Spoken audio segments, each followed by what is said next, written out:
வணக்கம். மாலை முரசு செய்திகளை விரிவாக பார்ப்பதற்கு முன், வங்கக்கடலில் உருவான ஆழ்ந்த காற்றழுத்த தாழ்வு பகுதி காரணமாக மெரினா காமராஜர் சாலையில் தரைக்காற்றின் வேகம் அதிகரித்து மழை பெய்ய தொடங்கியுள்ளது. இதுகுறித்த கூடுதல் தகவல்களை எமது செய்தியாளர் ராஜேஷ் வழங்க கேட்கலாம். ராஜேஷ், தற்போது வரை எத்தனை சென்டிமீட்டர் மழை பதிவாகி இருக்கிறது? விவரங்கள் என்ன?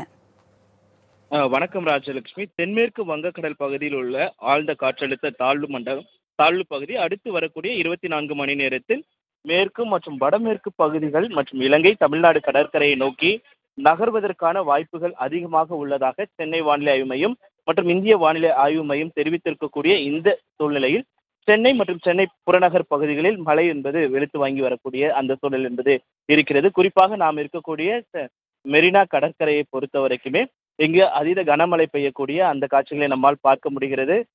கனமழையுடன் கூடிய அந்த சூறை காற்றும் வீசுகிறது. அதே போல கடல் கொந்தளிப்பாகவும் காணப்படுகிறது. இங்கு எதிர்பாராத மழை பெய்ததன் காரணமாக பொதுமக்கள் மிகுந்த சிரமத்திற்கு உள்ளாகி இருக்கக்கூடிய அந்த சூழலை நம்மால் பார்க்க முடிகிறது. ராஜலட்சுமி, வங்கக்கடலில் உருவான காற்றழுத்த தாழ்வு மண்டலம் காரணமாக சென்னையில் பரவலாக மழை பெய்து வருகிறது. விவரங்களை வழங்கியதற்கு நன்றி ராஜேஷ்.